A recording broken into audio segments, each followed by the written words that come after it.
RCR, la red que comunica y une al Perú.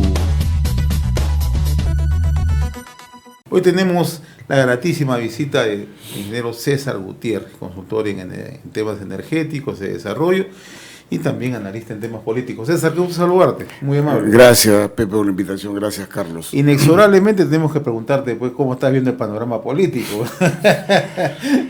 Claro, que la agenda se ha llenado de odres esta última semana, ¿no? Sí. Y creo que va a durar varios días más porque se ha metido en un enredo el gobierno con el tema del gasoducto conjuntamente con la Procuraduría y la Fiscalía, ¿no? Y yo creo que no le encuentro salida, han ido mintiendo y se han ido enredando y va a ser muy difícil salir. Bastante difícil. Hoy la columna habitual de los martes de Ricardo Uceda, el informante en el Diario de la República, da a conocer un hecho sumamente grave, ¿no? Que el procurador Ramírez asistió al despacho del renunciante ministro Juan Carlos Liu Yongzhen por encargo de la ministra de Justicia para gestionar una reunión con un funcionario de Odres, ¿no? Entonces ya la cosa va tomando otros ribetes. Entonces quiere decir que la ministra estaba enterada de la demanda arbitral con tiempo. El procurador sabía lo que se venía. El presidente debió estar informado, el presidente del Consejo de Ministros debió estar informado, el ministro Liu estaba informado.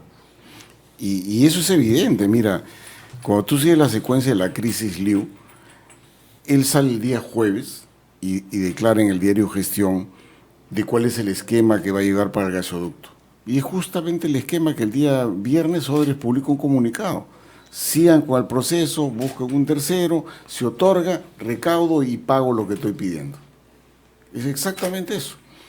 Y como se trataba de hacer carga montón, el viernes salió la ministra de Producción a refrendar que yo no sé qué tiene que ver la ministra de Producción en esto. Y el sábado salió Martín Vizcarra con el mismo discurso reforzando. Claro, el domingo salió el reportaje en Panorama y se derrumbó el Castillo de Arena, pero el tema de fondo es que el gobierno se ha allanado a hacer lo que quiere Odres. Y lo que quiere es hacer un proceso en el cual se otorga el gasoducto, que los bienes que hoy día están en custodia del Estado los adquiere el que gane y de lo que recauden por el pago de los bienes se lo paguen a ellos. Eso es el esquema que están manejando. Ahora, no es sorpresa. El 2017, cuando se da la caducidad, inmediatamente tanto Odres como Enagás inician procesos de trato directo para irse al CIADI. Y en los primeros meses del 2018 ya habían culminado el proceso de trato directo, que es un requisito que demora 6 meses, y en ese momento Enagás presenta su demanda al CIADI 2018 y Odres se reserva el derecho. ¿Y qué hizo con la reserva del derecho? Primero el acuerdo de colaboración eficaz, la venta de Chaya, la evolución del dinero de Chaya, y cuando ya todo está listo, y no se pueden abrir los servidores, cuando ya todo está listo, ahora sí demando, ¿no? Y la cosa estaba en curso del 2017. Eso lo debe saber, por supuesto, el gobierno, porque el tránsito es a través del Ministerio de Economía y Finanzas. Y la pregunta que se hace es, porque nosotros hemos escuchado que ese es lo más viable, eso es lo que se está vendiendo ahora. Dice, bueno, sí, pues ahí el Estado no se perjudicaría. ¿No se perjudicaría el Estado? No, sí, o sea, primero que desde el 2017, cuando se emite un decreto de urgencia, yo diría hasta sospechosamente, ni siquiera erróneamente, en lo cual se están comprometiendo a pagar los bienes del gasoducto, es una lectura sesgada del contrato, han incurrido en 50 millones de dólares anuales por la preservación de los bienes. Eso se ha venido renovando año a año. La primera renovación se hizo apenas entró Vizcarra. Digamos, el contrato venció en mayo, Vizcarra entró en marzo, hizo la primera renovación en 2018. Y la 200 millones. Y la pregunta es, César, ¿por qué nosotros tenemos que cuidar esos tubos si no son nuestros? Claro, no tendríamos, o sea, el gran tema es por qué, más o menos 4 o 5 días después de la caducidad sale el decreto de urgencia. Pero ¿cómo es que debió llevarse la caducidad de la concesión? No cumpliste el cierre financiero, sino objetable te va a darte la caducidad, te ejecuto la carta de fianza y ve lo que haces tú con tus cosas. Esa era la lógica. Pero ¿qué hicieron? Se dio la caducidad, ejecutaron la carta de fianza y emitieron un decreto de urgencia ordenándole a Sinarmín que contrate una persona para preservar los bienes.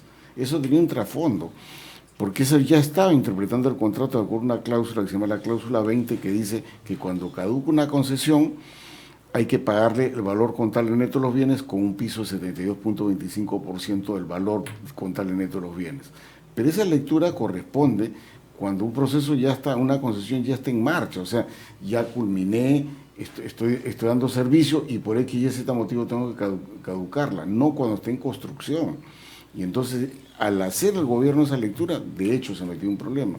Ahora, ¿por qué no, habiendo reconocido eso, por qué terminamos en el CIADI? Porque en julio del 2018 entra Cayetana Jovín como ministra de Energía y Minas, y ella discrepa el modelo. Y ella les dice, aquí no tenemos que ver, que se termine ese contrato que está pagado de 50 millones, y de ahí para adelante ustedes vean qué hacen con sus cosas. Ella se ve en diciembre, y inmediatamente Nagas pone el proceso arbitral. Y luego hemos venido renovando año a año el contrato de la custodia, que no tendría por qué custodiar nada. Y Por ya supuesto, no porque estamos en no es un euros. bien del Estado. Por supuesto, o sea, Porque eso está en un litigio y vamos a ver que si perdemos ese arbitraje, por decir, si es que se llegara hasta el final, hemos estado custodiando algo que no corresponde, y quién va a resarcir toda esa cantidad de dinero que se ha invertido en hacer una custodia de algo ajeno. Por eso la desesperación del gobierno de salir y continuar con el proyecto. Que a mí el proyecto me parece una buena idea. Otra cosa Ese es el otro aspecto. Porque hay quienes dicen que eso es un elefante blanco, lo comparan con el tema de Talara, de la refinería, y muchos lo comparan también con el tema de la interoceánica sur, que nosotros hemos discutido acá, que esa obra, por ejemplo, ¿no? Y mucha gente que no conoce y no sabe a fondo por qué se hacen estos proyectos, cuál es la validez que se tiene, al margen, obviamente, de que en el transcurso de ese proceso se hayan cometido una serie de irregularidades, corrupción y todo lo demás, pero eso no invalida la importancia que tiene una obra. Y nosotros, por ejemplo, en el tema de la interoceánica, lo hemos discutido aquí con gente de Madre de Dios, con productores de Madre de Dios. El señor Braco estuvo acá con su gente y todo, y vino cuando estaban cuestionando noche y día, diciendo que esa carretera no servía para nada y todo lo demás, y vino a invitar a los periodistas que todos los días escribían sobre eso para que vayan a mirar, vayan a conocer su realidad y vean. Sí, pues decía, nosotros no somos muchos electores, pero somos peruanos, vivimos en la frontera, hemos hecho viva esa frontera, y por eso, y porque somos pocos, entonces no tenemos derecho a tener una buena vía, no tenemos derecho de incorporarnos al mercado peruano. ¿Qué cosa quiere? ¿Que nos vayamos a Brasil? ¿Nos anexemos de una vez con todo? Como se ha anexado muchísimo territorio a Brasil por decisión propia, por abandono del Estado, y bueno, y ahí están las consecuencias. Entonces, ¿esa obra de gasoducto es necesario o no es necesario? No, sí, o puede ser catalogada también como un elefante blanco. No, o sea, yo sí siempre he dicho que es necesario. Lo que pasa es que esto ha tenido dos etapas. Una etapa que empieza en el año 2008 con el otorgamiento de la concesión por solicitud de parte, que es una modalidad permitida por ley, no concurso, te lo doy. Me pides, te lo doy, y yo declaro un monto y pongo una fianza sobre ese monto. Un monto que claro, un monto constructivo. Ahí viene la empresa Kuntur. Y dice que cuesta 1.300, que eso era una barbaridad, eso no costaba 1.300, costaba mucho más. ¿Pero por qué declaran tan bajo? Porque había que poner el 5% del monto como carta fianza de fiel cumplimiento del compromiso. Cuando uno le otorga una concesión de esa naturaleza, no tiene derecho a nada. Si mañana necesito un refuerzo del Estado, que me dé un ingreso garantizado, no tengo derecho. Entonces, en el camino, eso... O sea, era una iniciativa privada, claro. Y tenía que bailar, el que presentó la iniciativa privada y la aprobaron, tenía que bailar con su pañuelo. Ahí el Estado no tiene que hacer nada. Por supuesto. Entonces, lo que pasa es que las cosas fueron cambiando en el camino. O sea, esta era la típica... Me otorgo algo en una condición que yo no exijo nada, pero lo voy exigiendo en el camino. Claro, al final lo hago con plata del Estado. Entonces, ¿qué ha ocurrido? Que en el 2011, o sea, ya de una serie de pedidos, se saca una ley. Y esa ley lo que indica era de que Petroperú iba a ser socio, que el Estado le iba a prestar la plata al concesionario, que en ese tiempo la empresa Kuntur ya era participada mayoritariamente por Odres empezó con el 10% de participación, y en ese momento yo sí estaba en contra de eso, no en contra del gasoducto, sino en contra del modelo que el Estado sea prestamista. Eso se aborta en julio del 2012, y justamente la persona que lo aborta es el ministro Jorge Merino. y sale el nuevo esquema. Y el nuevo esquema era el esquema gasoducto surperuano. Claro, pero eso no quiere decir que ahí quedaba resuelta la concesión, la iniciativa privada, Claro. porque Odre tenía la potestad, al margen que se haga 1, 2 o 3 gasoductos, él tenía la obligación de seguir con su proyecto, si es que así lo consideraba, pero con su plata. Claro, entonces, en julio del 2012, que se aborta esto, y bien abortado, este esquema del el Estado aportante. Y se hace, y yo recuerdo que se hace a partir de una evaluación que mandaron a hacer a través de la CAF, si mal no recuerdo, un estudio para ver cuán sólido y viable es el proyecto de Kuntur. Y Claro. no recuerdo mucho me parece que McKinsey era la que hizo el estudio, ¿no? Claro, entonces, Y le dijo, no, este proyecto está verde, no tiene estas condiciones, entonces meternos aquí como socio no tiene nada, ¿y quién va a responder por esto? claro, y el Estado aparecía como banco prestamista, Claro. y eso no era el rol. Entonces, se hace el anuncio en julio del 2012, en diciembre se saca una ley. Y hoy día muchos se rasgan las vestiduras, ¿sabes? Esa ley que se llama la Ley de Afianzamiento de Seguridad Energética, se llama la 29970, se vota en el Congreso y se vota unánimemente, con 2 votos. Uno de Marta Chávez y una abstención de Vitocho. Entonces, y ahí se habla de una cosa que ya se ha practicado, de dar un ingreso garantizado durante la etapa que el ducto se va llenando. Lo mismo que se hizo con Camisea. Claro, entonces, luego, la demagogia, pasan los años, cambia el Congreso, y en la era PPK eso se reniega de lo mismo que votaron a favor, ahora votaron en contra y se volaron el ingreso no garantizado. Entonces, no ha habido pues coherencia, pero en todo este vaivén, que Ores, que Lavajato, que Kuntur, no sé cuánto, o sea, quedó de lado la discusión si es necesario o no es necesario. Yo considero que sí es necesario. Que si había demanda, claro, se creó una demanda y bien creada, que eran las 2 centrales termoeléctricas, una moviendo en hilo, que es parte de esa ley que yo hablo, la 29970, que se promulga en diciembre del 2012. Y la otra parte de ese proyecto era, evidentemente, a futuro generar una planta petroquímica, con la separación del etano. Claro, que es una cosa ya mucho más complicada, porque se hizo una ley en el 2011 mal hecha, porque digamos el etano es un componente del gas natural que hay que separarlo, y en el 2011, eso es en mayo del 2011, sacó una ley diciendo que el que tiene la facultad de hacer la planta de separación es el concesionario de la producción, o el licenciatero, que es Pluspetrol. Pero a Pluspetrol no le interesa. Entonces, como no le interesa, no hay forma de combinarlo, porque esa ley hasta ahorita está vigente. O sea, no tiene ninguna responsabilidad en ese tema, a no ser que sea una cuestión voluntaria. Claro, entonces cuando se hace esa ley, que es una ley mal hecha del año 2011, todavía el gobierno aprista, el tema es que se pretendía ya darle el ingreso garantizado, es más, se habla de un etanoducto en esa ley, y ese etanoducto sí tenía ingreso garantizado. Eso está en la ley, eso se votó en el mayo del 2011. Entonces, pero estaba mal porque el punto inicial es quién hace la inversión para separar el etano. Bueno, César, siempre escuchamos aquí a nuestros colegas en otros medios que hacen de esto, ¿no?, una mezcolanza. Y tú, que eres un conocedor de este asunto, te pregunto directamente, ¿Kuntur y Gasoducto Surperuano son el mismo proyecto, una continuidad de otro? No, primero que los tamaños de Kuntur eran menores que los tamaños del Gasoducto Surperuano.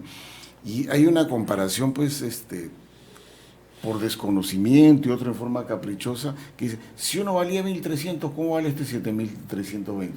Y eso no es válido. Pero en ese interín también se conoció, y no se difundió, que se hizo una evaluación del proyecto Kuntur para ver si efectivamente valía 1.300, cuando se habló de la posibilidad de que el Estado se asocie con un porcentaje de ese proyecto a través de Petroperú.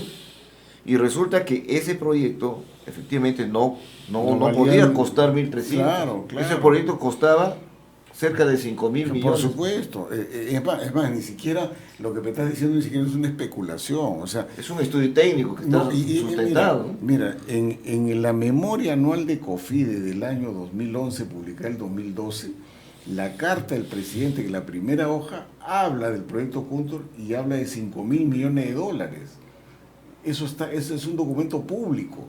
Entonces, De 1.300 lo crecieron a 5.000 constructivos, y el gasoducto no cuesta 4.000, no cuesta 7.000 constructivos, el gasoducto cuesta 4.500 constructivos. Claro, y la operación, lo que es el restante, ¿no? 30 años de mantenimiento cuestan 2.800, que la suma da 7.300. Eso es. Entonces la comparación ha sido tendenciosa, malintencionada, y no son comparables, son cosas Y se sigue mezclando ese tema. Y los propios congresistas, inclusive Víctor Andrés Belaunde, que normalmente tiene las cosas claras en estos temas, siempre lo escuchamos decir cómo un proyecto de 1.300 se ha ido a 7.000. Alan García, el finado, también hablaba de eso para cuestionar políticamente al gobierno de Antumala. Le decía, yo he dejado un proyecto de 1.200 listo para su ejecución, y de pronto eso se ha convertido en 7.500. O sea, hay pues una confusión tremenda y no se hace ese deslinde. Porque en realidad, si Odebrecht tenía la voluntad de hacer ese proyecto junto, ha podido hacerlo, pero con su plata. Claro. Pero lo que Odebrecht quería era de todas maneras comprometer al Estado para que el Estado ponga el capital. Mira, esto del 1.300, 7.300 y las expresiones de la clase política se dan justamente el 30 de junio del 2014, cuando se otorga la buena prueba. Ahí se armó un laberinto, porque entre el 26 y el 30 hubieron unas gestiones fallidas, mal hechas, de preinversión innecesariamente, que han manchado el proyecto. Que en el fondo lo que hicieron al final estaba bien, pero las cosas intermedias hicieron muy mal. Entonces el día 30, cuando es descalificado uno de los postores, en ese momento el postor perdedor sale a decir que es más barato, cosa que nadie ha dado fe de eso, es una declaración de parte. Inmediatamente sale toda la clase política, no solo Alan García, sale PPK, sale Keiko. Sale, o sea, y todos políticamente. Claro, y comienzan a hablar de 1.300. En ese momento, y eso lo puedes ver en mi blog, ahí está colgado, dije que eso era una barbaridad, que no se podían comparar por las cosas que estamos hablando, y que una cosa era los 7.300, eran la suma de dos cosas, la construcción y y los costos de operación vendida a 30 años, la suma es 7.300, porque la construcción cuesta 4.500. Es más, se hablaba de que en realidad se estaba haciendo una nueva valorización de ese proyecto, pero nunca se dio a conocer cuál ha sido el resultado de esa valorización, y lo que se rumorea, que no se dio a conocer, porque efectivamente salió o incluso un poco más. Es más, hay un documento público, Carlos, en las circulares, que hay 23 circulares en este proceso, como la circular 20, que el consultor, que es Wood Mackenzie, fija un precio máximo del costo del servicio. El costo del servicio se llama el costo constructivo más la operación mantenida de 30 años, y es 7.800 millones de dólares. Ese es el costo máximo fijado por el consultor externo. Y bueno, y ahora se lo adjudica con 7.328, y dice el perdedor que para él eran 7.100. No es que tampoco fuera 1.300, 7.100. Declaración de parte que nadie ha dado fe, que eso está en su sobre. Entonces, ese era el orden. Y la pregunta es hoy día, que pretenden vender la infraestructura, hacer todo, ¿cuánto cuesta? Ahí está el tema. Entonces, el ministro saliente ha ido pateando la cosa para adelante. Bueno, todos los ministros que vinieron después.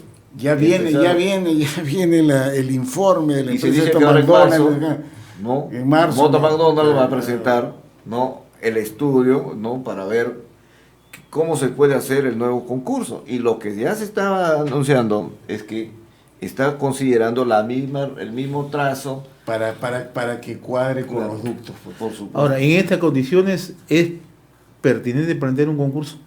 No, yo creo que hay demasiado. No, o sea, lamentablemente no se puede, o sea, es demasiado manchado el concurso. O sea, y encima hay un tema adicional, probablemente en los 5 primeros años operativos, o sea, una vez que esté culminado, el proceso de competencia, más o menos, si queremos un verdadero proceso de competencia, demorará unos 18 meses, ese va el plazo. Y digamos, porque tienes que dar la oportunidad que los postores entren al detalle. Y luego el periodo constructivo, inclusive tomándolo el avance que ha habido, de forma física es 10%, en forma administrativa es 33%, en forma administrativa porque contabilizo las cosas que va poniendo en el campo, pero el avance constructivo es 10%. O sea, toda la logística, claro, que está adquirida supuestamente. Entonces, demora 4 años. Entonces no se pone, después de 4 años se pone en servicio y encontramos la demanda eléctrica que llena el tubo, probablemente 4 o 5 años se va a demorar todavía para llenarlo. En ese periodo de alguna u otra manera hay que garantizarle al concesionario que recibe ingresos como si estuviera lleno, si no nadie lo hace. Una variable era el tema de la tarifa eléctrica, se la volvieron justamente y por temores y por demagogos. Pero entonces, ya que no va a cumplir, no lo va a hacer digamos, el consumidor eléctrico, lo tiene que hacer el Estado. ¿Y cuánto significa eso? 400 millones de dólares al año, más o menos durante 5 años. Hoy día que están peleando, que el déficit fiscal, que lo relajo, que no lo relajo, que lo ajusto, no lo ajusto, eso se convierte en un imposible. Ahora, el otro tema también del que se habla, y porque se cuestiona mucho el tema del gasoducto, es que se afirma que no hay reservas para llenar ese tubo, ¿no? Y tengo entendido que en realidad cuando en este proceso, mientras no se dé viabilidad de un proyecto, obviamente nadie invierte, ¿no?, en exploración y menos en certificación de nada. ¿Cómo es este tema? ¿Existe o no existe la reserva? Es que mira, si hablamos, o sea, digamos, cuando haces un proyecto hablas por reservas probadas, o sea, la existencia del recurso y que tenga viabilidad económica de explotarlo, sacarlo y que el operador vea rentabilidad, esa es reserva, o sea, la existencia del recurso y la viabilidad económica de que explotarlo, saber. Cuando miras así, con lo que hay 25 años, de la concesión es a 30. Pero el tema es, en el interín, las reservas es una cosa móvil. Por ejemplo, en el año pasado se publicó el libro de reservas del año 2017, de las reservas del año 2017. Y el lote 58, que el año anterior había tenido reservas y nunca ha producido nada, las reservas volvieron cero. ¿Y por qué? Porque cuando tú valorizas reservas se dice, ¿hay viabilidad económica para extraerlo? Y en ese momento no, porque tengo que construir un ramal del ducto, había una discusión ahí. Entonces, lo que como existía como recurso y que el año anterior se pensaba que se podía extraer en términos económicos y rentable de la empresa, al siguiente año esa visión del rentable no existía. Entonces las reservas se bajan a cero. Hoy día se ha vuelto nuevamente al valor del año 2017, 2016. Entonces, la reserva es un valor móvil en las cuales hablas de la viabilidad económica. En el interior probablemente exista. Entonces, no es que tampoco sea dramático.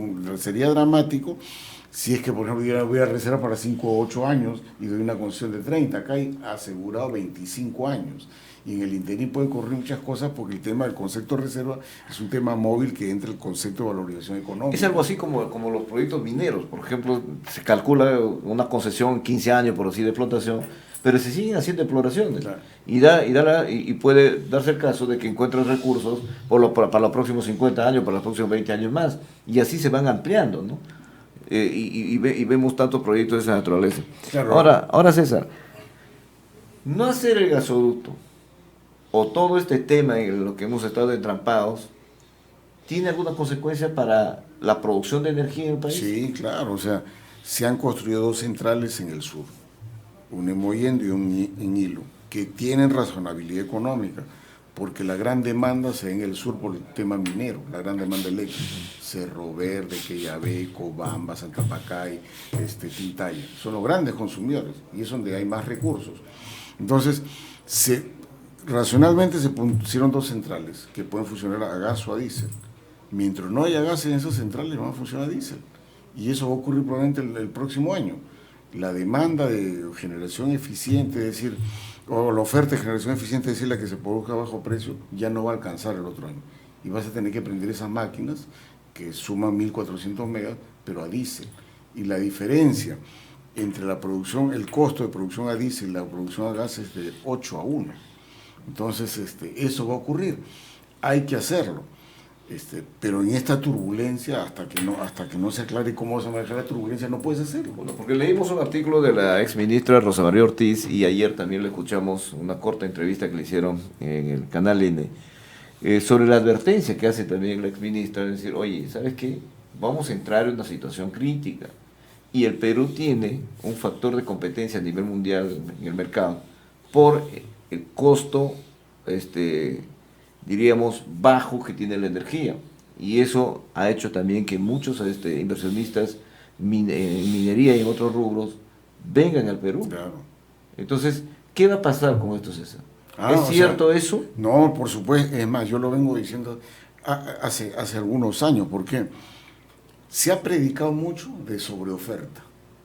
O sea, hay mucha capacidad y sobreoferta. Ya no debe hacerse nada. Hace 4 años que se viene diciendo eso. Sí, decíamos que no necesitábamos. Claro. ¿Para qué? Y- Si era un negocio para vender energía a Chile. Claro, entonces cuando tú sumas la capacidad instalada y la comparas con la demanda, sí sobra, pues. Pero, a ver, ¿cómo sobra? Sobra 1.400 megas que existe en el sur, pero lo que no se dice que eso que sobra, si es que no se hacía nada, iba a faltar. Y el gran problema es que eso que va a faltar, que se va a cubrir con generación en base a diésel y no a gas. Eso se venía advirtiendo, como va creciendo la demanda, por más que estamos muy lentos, vamos a necesitar cubrir con eso. Y cuando necesitamos cubrir con eso, el gran problema que vamos a tener, que va a ser una generación cara porque no tiene gas y no tiene diésel. Y eso se ve inexorablemente, eso va a ver probablemente el 2021, el último trimestre del próximo año se va a ver eso. Vamos a prender las centrales del sur para abastecer la demanda porque No, o se sea, ha predicado 4 años porque que sobra. O sea, no es que la demanda va a subir así, se va a disparar. Quizás tengamos casi la misma demanda que tenemos ahora por la lentitud y el ¿Qué? la economía. Pero lo que sí va a ser es más cara. Claro, o sea, o sea, lo que supuestamente sobraba va a tener que funcionar. El gran problema que va a ser eso, que va a tener que funcionar, es una oferta súper cara. Como te digo, 8 veces la respecto a los ¿Cuánto es el costos de consumo actualmente del Perú en materia de energía? O sea, son como 7.000, o sea, hay que mirar dos cosas. O sea, cuando miras como capacidad, son como 7.000 megas. ¿No? Y claro, tú dices, ¿y cuánto hay de oferta? Más de 12.000, sobran 5.000, ¿no? Pero así no se mira, sino que se mira esa capacidad a lo largo de las horas, cuánto puede entregar. Por ejemplo, y las hidroeléctricas, por ejemplo. Puedes tener 800 megas en Mantaro, podría entregar 800 megas permanentemente, pero cuando la hidrología es baja, eso puede reducirse a 600, a 500. Entonces tienes que mirar, dependiendo de la hidrología. Tienes que mirar las centrales que paran, porque hay un conjunto de centrales a gas por reparación o por mantenimiento preventivo paran. Entonces cuando tú miras, tienes que mirarlo el desempeño de las centrales, no solamente porque existe un número de capacidad instalada. Y cuando miras eso, del valor instalado de los 12.000 megas que existen, por lo menos es 30% menos, se convierte en 8.400. Y los 7.000 que existen están muy cerca de los 8.000. Cualquier contingencia hace que los 8.000 sean insuficientes. Entonces siempre se ha predicado mirar lo que hay como número instalado versus la demanda, pero nunca se ha mirado de todo eso cuánto funciona. Y las más vulnerables son las hidroeléctricas, porque la hidrología la puedes predecir con 3 meses de anticipación. Entonces podemos hacer 50.000 números, pero así no es, pues. O sea, en términos reales, si tú miras históricamente, yo lo he explicado en muchos seminarios, oye, históricamente las centrales de generación hidráulica han funcionado al 70% de su capacidad por la hidrología. Entonces, no mires solamente el número de que te ha instalado tanto, sino a lo largo de las horas cómo se desempeña. Y ahí, yo lo que estoy afirmando es que el próximo año, en el último trimestre, te va a faltar y vas a tener que operar con las centrales del sur. Y las centrales del sur van a funcionar a diésel y se va a afectar al consumidor. Y eso, ahí se esfuma entonces nuestra capacidad por supuesto, de competencia claro, en el mercado mundial. Por supuesto, y el principal afectado son los grandes clientes, que son los clientes mineros. Ahora, y en el plano político, ¿el presidente Vizcarra va a poder tener la capacidad de seguir ofreciendo el gasoducto o ya es un problema para él? Yo creo que va a persistir porque tiene el gran temor de que, o sea, lo del CIADI, o sea, en el CIADI hay 2 procesos. Uno que ya está en marcha con el tribunal arbitral formado hace más de un año, en la cual nos reclaman 1.980 millones de dólares. Y están los 3 socios del gasoducto. Está Odebrecht, está Enagasta, está Graña y Montero, pero el que ha puesto la cara es Enagás. Y por otro lado es el que acaba de presentarse, que es el de 1.200 millones. Hay 2 procesos arbitrales. El proceso arbitral de 1980, por haber preservado los bienes, reiterar, lo vamos a perder. Eso lo vamos a perder. Entonces el gran temor de Vizcarra es que salga el laudo arbitral antes de terminar su mandato y tengamos que pagar. Entonces él lo que trata de precipitar, de construirlo y decir, el que gane, que me compre los ductos y entonces con la plata que me pague, negociaré para pagar. ¿Eso es viable para otro futuro inversionista? No, porque, o sea, el futuro inversionista lo que va a mirar es decir, me vas a obligar, de repente a mí los ductos me salen más baratos, pues, o te castigo en el precio. Además de todo lo que existe ahí, han pasado esos ductos desde 2014, han pasado años y por más que haya preservación hay deterioro. Entonces, cuánto de lo que contaba, porque la valorización para lo del CIADI es contable, o sea, lo que hay en factura. Si se malogró, yo sigo contabilizando la fecha del ingreso. Si eso se malogró el 30%, factura de 100%. Entonces, esas cosas lo va a evaluar un futuro inversionista. Y cuando le plantees que tengas que comprar, él te tiene que castigar en eso. Y no lo va a poder predecir de un inicio, porque eso lo va a tener que inventariar el ganador. Entonces, eso es un gran problema. Por eso el gobierno debería olvidarse de eso, ir a discutir al CIADI con toda tranquilidad y en la discusión del CIADI decir, tendrían que empezar desistiéndose de la renovación de la preservación de los bienes. Y decir, eso fue un error político y ahora nosotros no tenemos por qué preservar nada. Eso le daría fuerza para poder intentar ganar. Pero cada día se han entrampado más, cada día reconocen que están preservando para enajenarlos y por lo tanto van a exigir la exigencia del pago. Entonces, van inexorablemente eso, lo saben, tienen miedo y quieren precipitarlo. Pero en este clima político, digamos, otorgarlo va a perder la legitimidad. Ese es el gran problema, porque si se trataría, pues como ha dicho el fiscal, esto va por cuerdas separadas. O sea, estrictamente es un caso judicial que se está investigando por corrupción. Y bueno, y lo otro tendría que resolverse de manera técnica, ¿no?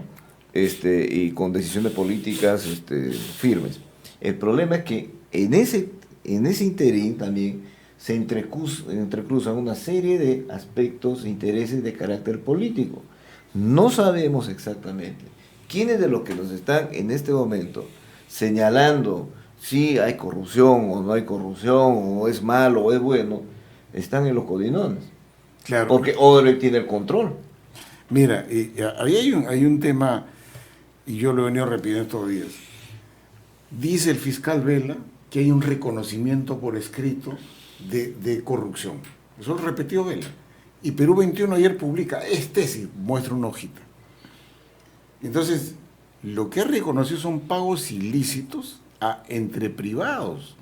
O sea, un privado de Brecht le pagaba a un privado del grupo Suez. O sea, un operativo de espionaje comercial. Claro, entonces, eso no es un reconocimiento de que, ¿acaso dicen que algunos de los 3 miembros del comité han recibido dinero? ¿Han recibido una prebenda? Nadie ha dicho eso. ¿Está en el codinome? Ninguno. ¿Y quiénes conducían por esos 3?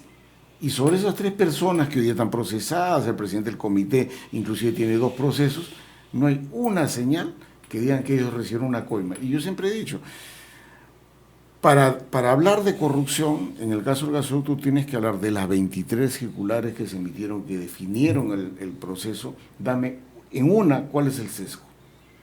Defíneme cuál fue el sesgo en una y te creo. No he encontrado una razón de eso. Y los 3 miembros del comité, ni uno ha recibido. Y me dicen, ¿y lo de preinversión? Y yo le digo, pues claro, el comité de preinversión, pero a los ministros de Estado forman parte del directorio y nadie está mirando los niveles de jerarquía. O sea, el directorio de preinversión, el comité le presenta las cosas, pero debajo del comité hay un equipo de trabajo con un jefe de proyecto. El que hizo las bases es el jefe del proyecto y su equipo, no el comité. Y entonces, ¿y el jefe de proyecto está procesado? No. Y el conjunto de personas que hicieron las bases, que la presentaron a este comité que funciona como un directorio, ellos están procesados. Y todo el equipo que hacía operativamente las cosas, más su consultor, Wood McKinsey, ¿están procesados? No. Si ese comité es muy discutible que lo procese, imagínate el directorio por inversión, donde la cosa ya llega a niveles mucho más altos. Pero entonces, ¿por qué, por ejemplo, se ha dado una medida restrictiva de impedimento de salida del país? Eso es lo que yo no entiendo. O sea, mira, en el caso, por ejemplo, del ministro Castilla. El ministro Castilla, por definición, era presidente de preinversión porque es ministro de Economía. Pero, a ver, ¿qué cosa ha hecho el ministro Castilla para asociarlo al proyecto y decir, ahí está su sesgo? Nadine Heredia, inclusive, es muy crítico ellos. O sea, se ha reunido, y ahí, ¿cuál es el acto mandatorio que le dice actúa en determinado sentido sesgado a favor?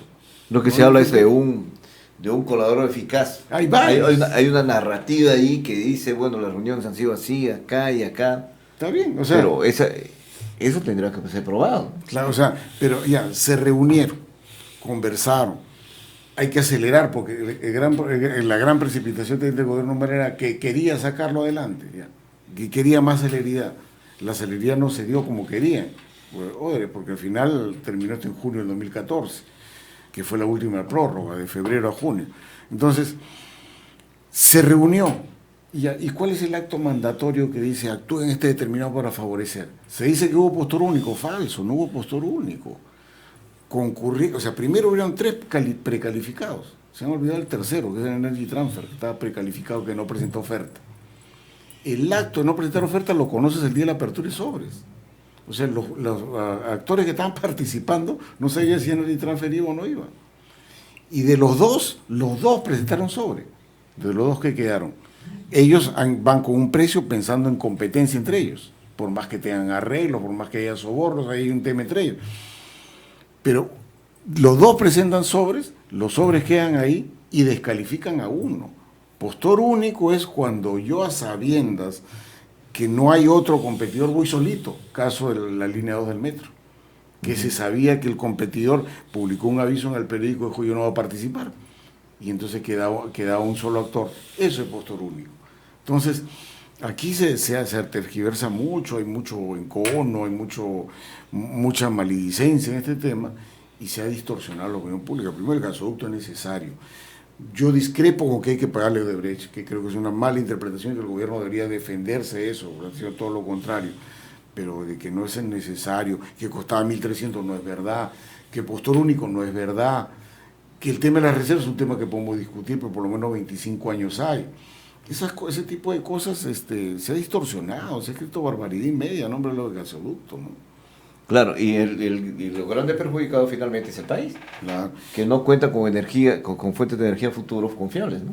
Claro, y lamentablemente nadie desde el gobierno, o sea, con esta claridad que estamos hablando acá, se ha tomado la molestia de hablar así. Yo pensé que Juan Carlos Liu, que es una persona que conoce. Y es un técnico. Claro, él conoce, conocido, él estuvo en el gasoducto Camisea Lima, estuvo ahí involucrado. Debió desde el primer día decir esto, que era el gran problema que tenía, es que había sido consultor de Odebrecht, que creo que también a la vez que era consultor del ministerio. Eso sí no está bien, pues, ¿no? Entonces, él tenía ese estigma, no debió aceptar el cargo. Pero digamos que conocía. Y desde el primer día sí, ¿sabe qué? No estoy de acuerdo pues que se le pague a Odebrecht, no renueven el contrato, vamos a pelear en el CIADI, me despojo de eso y hago mi proceso por este lado. No y el otro gran problema, y las otras preguntas quise hacer es por hacer, tú no eres abogado, pero conoces bien el tema, entonces hay cosas hasta de sentido común, y apelando a ese sentido común en estos temas y tu conocimiento técnico, la pregunta es, ¿debió o no debió aplicarse la cláusula anticorrupción que tenía ese contrato? Que era, supuestamente, era el único contrato que tenía una cláusula anticorrupción.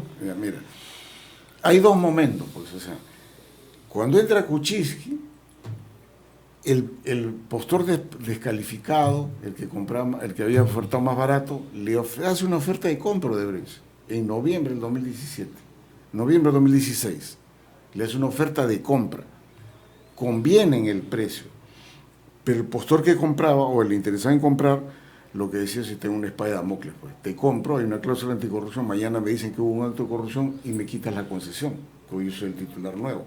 Entonces, si yo compro, exonérame de eso. En todo caso, denuncia a Odebrecht en su momento, pero no me vas a quitar a mí la concesión porque voy a invertir dinero acá.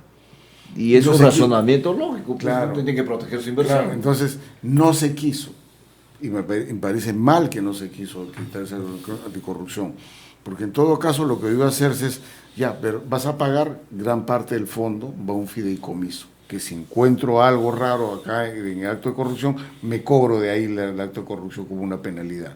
No se quiso hacer eso, no entiendo por qué no se quiso hacer eso. Hoy día eso es el motivo de este arbitraje de $1.200 millones. Él dice, me han impedido continuar. Sí, pues efectivamente, o sea, no él iba a continuar Odebrecht, sino que iba a haber una transacción, ellos iban a recuperar su dinero, iba a estar impuesto por ahí, pero por una decisión del gobierno no se quiso. Ese es el motivo por el cual hoy día me llevan por los $1.200 millones el cuestionado arbitraje que toda la semana pasada hemos discutido. Y hay un segundo momento de la cláusula anticorrupción. Hoy día, por ejemplo, Dice, ¿y por qué no usas la cláusula anticorrupción para lo del arbitraje? Porque no puedes usarla. O sea, primero hay una interpretación que dice, si tú diste caducidad al contrato por el cierre financiero, y está bien que se ha hecho así, ya terminó el contrato y la cláusula anticorrupción dice resolución del contrato por corrupción. Pero como ya se ha resuelto, no lo puedes usar. Es una lectura sesgada, interesada. Yo digo otra cosa. Cuando se firma el contrato, hay presunción de la veracidad. Si en el camino demuestras que hay corrupción, el contrato era nulo desde el momento de la firma, porque empezabas con la presunción de veracidad, sí la puedes usar. Pero ¿por qué no lo usas? ¿Por qué no has demostrado acto de corrupción hasta el momento? ¿Cuál es el acto de corrupción que ha demostrado? Que nadie recibió en campaña 3 millones de dólares y que lo estiras hasta acá. Claro, no se puede alegar que hay un acto de corrupción porque en realidad tendría que terminar el juicio, ¿no? La investigación del Ministerio Público, y al final, si el Ministerio Público tiene un caso, denunciarlo, y aún así todavía eso, según la ley, no estaría comprobado hasta que un juez no sentencie. Y así lo miraría el CIADI. Así lo miraría el CIADI. Cualquier proceso internacional primero toma como referencia la culminación de todos los actos de la justicia interna del país. Todo, hasta los derechos humanos. No hay acto de injusticia internacional sin que haya terminado los actos internos. Fíjate, aquí en el gasoducto estamos en investigación preliminar. La siguiente etapa es la investigación preparatoria y la siguiente es el juicio oral. Tenemos por unos 5 años más fácil. Entonces, ¿qué vas a decir anticorrupción? Esto no está consentido. O sea, no puedes usar la cláusula. O sea, tenemos... Claro. CIADI para rato. Por supuesto. A no ser que se corte el camino con una nueva licitación. Claro, el CIADI, y el otro retire su denuncia. El CIADI no va a tomar la cláusula anticorrupción hasta que se cierre. Y el laudo de CIADI saldrá antes porque no va a esperar. Entonces, cuando salga antes, va a decir, paga los 1980 porque tú has estado preservando los bienes para enajenarlo. Y va a entrar a discusión el tema de que no le dejaste a Odebrecht vender. Y eso es un tema de naturaleza jurídica, digamos, en la cual se va a evaluar el tratado bilateral que existe entre Perú, Bélgica y Luxemburgo sobre inversiones en proyectos. Y es un tema netamente jurídico, no es que salga acá la sociedad peruana de derecho internacional y diga, no va a pasar nada, no, eso le podemos decir acá lo que queremos. Allá en el CIADI se va con una rigurosidad base en normas internacionales. Es más, hay un señor Valderrama, porque en el MEF existe una sección que lleva estos procesos. Ha salido a decir en gestión, oiga, yo tengo experiencia en esto y yo no estoy, dice, ¿no? Pero desde el momento que ingresa un pedido de arbitraje, las cosas que se digan son pruebas. Y aquí se comienza a decir del Estado una serie de barbaridades que van a ser pruebas en contra del Estado. Entonces tengan cuidado con lo que dicen. O sea, no se está haciendo prolijo. Y yo creo que estamos yendo camino a perder por voluntaristas, por temerosos. O sea, hay que ponerse firmes. Y finalmente, César, con unos 30 segundos, yo te escuché ayer decir que esos 1.200 millones no es la cantidad que nosotros estamos pensando que si pierde el Estado va a tener que abonar los 200 millones, sino que va a ser mucho más. La valoración. Claro, porque hay dos arbitrajes. Hay el 1980, que es los bienes, en los cuales Odebrecht tiene el 55%, que da 1.089. Y por otro lado es justamente no me dejaron vender. Me pusieron un decreto de urgencia 003 que luego lo corrige con una ley, con lo cual demostrando que había errores. Eso trato discriminatorio, eso es 1.200. Entonces, si Odebrecht le va bien en los dos y le podría ir bien en los dos, y no es que es mi deseo, sino que puede ser la realidad, sería 1.089 más 1.200, 2.289 millones de dólares. Eso nos estamos arriesgando. Mientras tanto, Hurtadilla, vamos escondidos, el procurador, la ministra de Justicia. O sea, tranquilamente el Estado podría estar comprometido en pagar más de 3.000 millones. Claro. O sea, si pierde los dos, estamos hablando de 1.980 más 1.200, 3.180. A eso está. César, como siempre, muy agradecido por la visita a RCR. Gracias a ustedes. RCR, la red que comunica y une al Perú.